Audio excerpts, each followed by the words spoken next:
Nature provides not only food for our bodies, but fibres for our clothing and homes.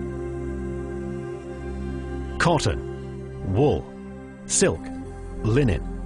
Millions of people around the world produce, transport and process the raw materials. Then weave the fabrics for garments and furnishings. Other natural fibres with names like jute, sisal and core are used in everything from cordage and mats to plastic components and pulp and paper. While synthetic fibres became widespread only in the 1960s, natural fibres date from the beginning of human society. Fragments of cotton articles dated from 5000 BC have been excavated in Mexico and Pakistan. According to Chinese tradition, the history of silk begins in the 27th century BC. The oldest wool textile found in Denmark dates from 1500 BC, and the oldest wool carpet from Siberia from 500 BC. Fibres such as jute and core have been cultivated since antiquity. Today, production of natural fibres is worth around $40 billion a year. Cotton and wool are the two giants.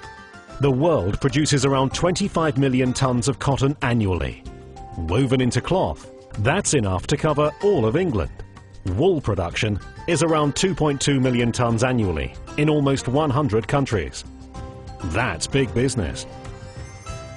But the sector also provides a living for small-scale farmers and labourers.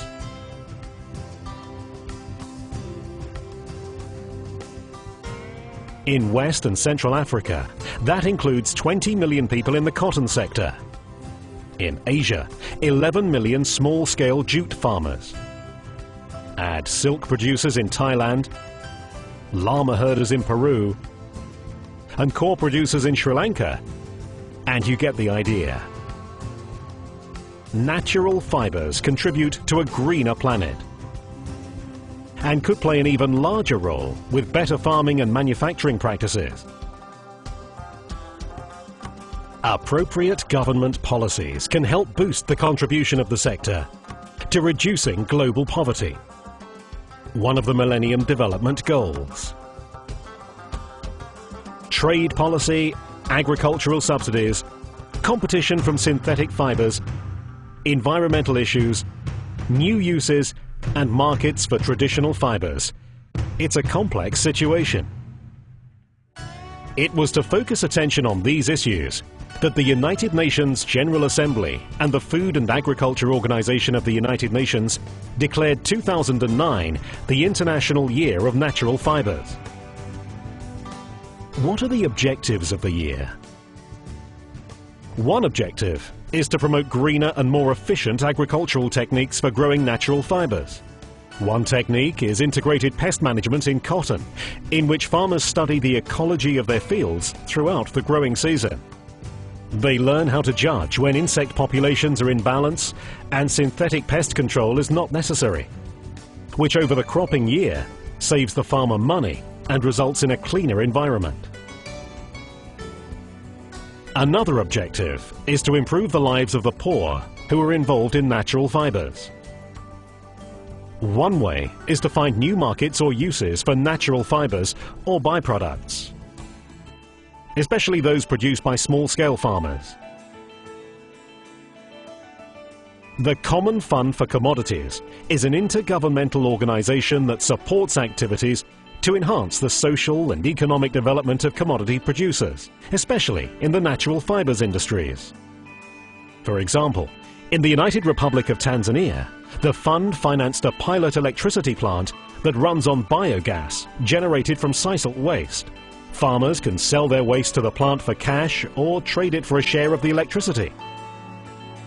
A project financed by the fund in the Philippines has successfully demonstrated the commercial viability of producing fiberboards made from coconut fiber without the use of chemical additives. Finally, in a Brazilian project, researchers are investigating the potential market for building boards that use sisal fiber instead of dangerous asbestos. If successful, the new product would increase demand for sisal. In industrial manufacturing, natural fibres are replacing synthetic fibres. Car components, for example, are made of resin and hemp or sisal fibres instead of abrasive glass fibres. Advantages of natural fibre composites include low cost, low weight, good acoustic insulation and biodegradability. The International Year of Natural Fibres encourages such innovations. Natural fibres is a dynamic sector, with research going into such innovations as self-cleaning wool and silk fabrics, finer jute yarns good for clothing, and wool blends that keep wearers dry even during strenuous activities. The breeding of new cotton varieties that produce non-toxic seeds opens the way to produce additional food for people while increasing returns to cotton growers. Even greater research and development efforts are needed in the search for more drought and insect-resistant natural fibre plants. Better processing technologies and improved products. Greater international cooperation and exchange of ideas across natural fibre industries could contribute to the process. The International Year of Natural Fibres focuses our attention on the importance of natural fibres to our planet's past and future.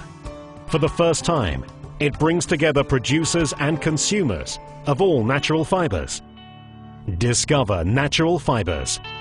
Healthful, comfortable, renewable, high-tech, natural.